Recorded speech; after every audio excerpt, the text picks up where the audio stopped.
Welcome back, ladies and gentlemen, for another episode of Likeable Figgas. You're not rocking with your boy, Major Voila. You know this channel is all about seeing the everyday American consumer do better and be better. And today in this episode, I'm going to be explaining something that I know that a lot of people have trouble understanding. It creeps up on a lot of people too also. Because this thing that I'm talking about this week on this episode, it adds up very quickly. The more credit cards you have, the more and faster it adds up.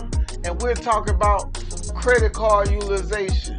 This is something that's very important for the American consumer that is out there spending credit cards. It's one of the biggest factors in determining what your credit score is going to be every month. This motivation, suck, get on your job. If you hate, get on your job. You can look me in my eyes, see I'm ready for whatever. Anything don't kill me, make me better. And today in this video, I'm going to show you how you can track it, the way you can understand it, and how you can lower your credit card utilization also.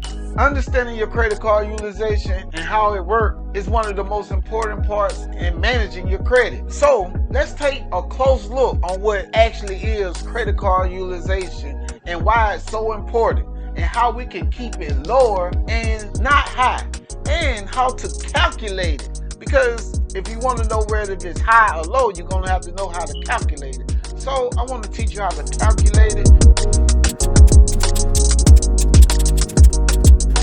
Credit card utilization is the total credit to the total debt and is usually expressed as a percentage.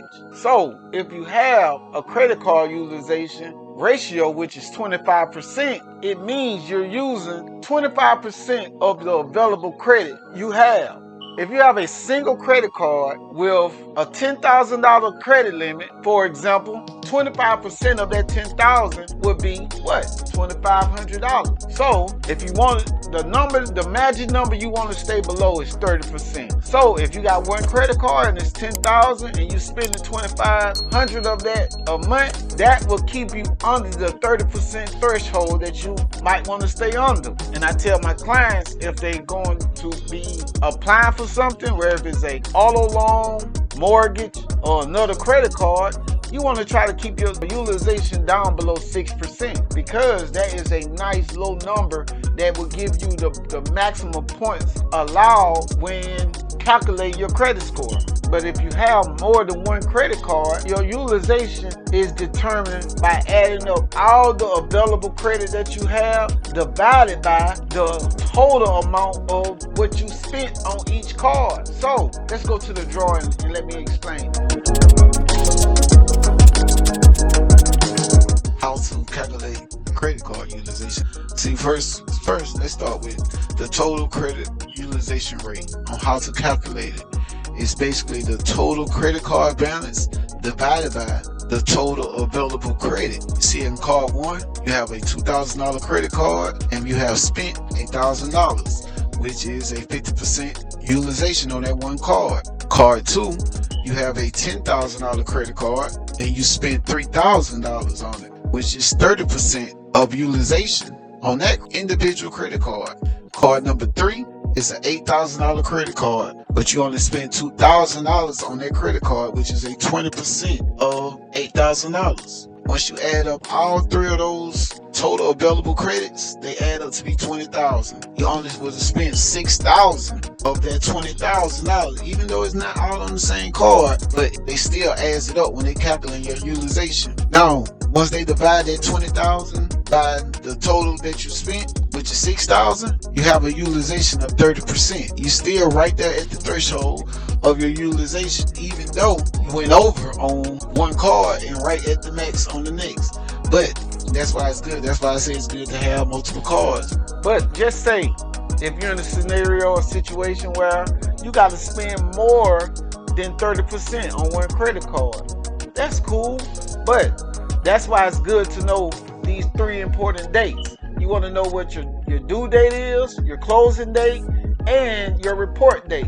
You want to know those dates, because if you ever go over and overspend on one particular credit card, now you know what date do you have to before you have to pay that off to get back under that 30%. You never want to carry a balance over to the next month, for one, and you don't want to carry a balance when it's time for the credit card provider to report to the credit bureau. Even if you pay it down after that date, for that particular 30-day cycle, or however long that they take to report again, you're going to have that your credit card utilization was higher in that cycle. So it's best to keep it lower and make sure that you know those 3 dates. What are they again? Your credit card report date, closing date, and due date. Know what those 3 dates are. If you don't know, call your credit card provider and ask them. They will give it to you without no hassle. A high credit card utilization, which means you're almost maxing out all your credit cards, can often lower your credit score. Yes, because like I say, it's one of the biggest determining factors on what your credit score is. And we all know that a credit score can range from 300 to 850. That's 550 total points from the lowest number to what the highest number can be. And the credit card utilization is 162.5 points of that number.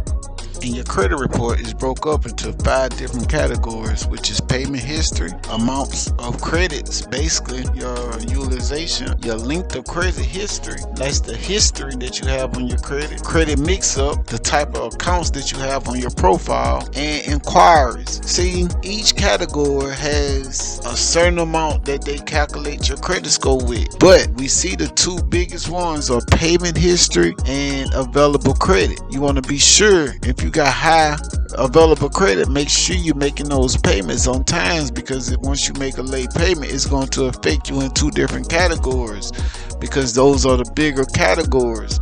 So it's good to have credit cards. So don't think it's not good to have zero utilization, because yes, it's not impacting you negative, but it's also not impacting you positive either. So your credit scores only can be a certain limit without having certain types of accounts on your credit profile. Make sure you have at least 2 or 3 of them, just to give you the maximum value that you can get when they start to calculate your credit score.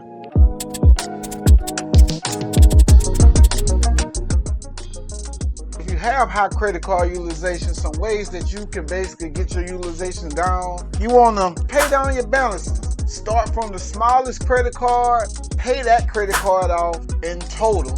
Then the money that you was using to pay that credit card off in total, then you go to the next highest and pay that one off in total. Then you take the payments that you was making for both of those and you pay the third one off. It's something like a snowball effect. You want to minimize your spending. Bring your spending habits down some. Until you can get your utilization down, minimize your spending. Or another way you can do it, open up new credit card accounts. If you have one credit card that you always almost maxed out on, open up your another credit card account, because that's going to bring utilization down too. You controlling your spending habits. You're manufacturing your spending habits. So every product that you buy has a return policy, right? And sometimes they do 50% splits. If you use your debit card with your credit card, they can refund that money back to either one of those cards. So you refund that money back to your debit card. Now you use that money that you got back to pay off the credit card, so you can still receive all the credit card reward points. It's like you never spent the money, but you got all the reward points from it. Try to get your credit limits increased. If you've been a customer for a length of time and you got good spending habits, they have no problem increasing your habits, especially if they see that you can use more money. And don't try to close unused credit cards. If your utilization is already on the higher side and then you close credit cards that you're not using, that's going to make your utilization even higher, because you're taking away from your total credit limit. So there you have it. And I hope you got something out of this video. So I hope you got smarter about dealing with credit card utilization, and how to keep it lower, and why it's important to keep it lower, and how to calculate it. We went over a lot in this video. So I thank y'all for watching Likeable Figgas. You know, this channel is all about seeing the American consumer do better and be better. I'm Major Walla. If you have a second, please make sure that you like, share, and subscribe. And go watch some more of the other videos if you have a chance. I guess I'll holler at y'all in the next one. Peace.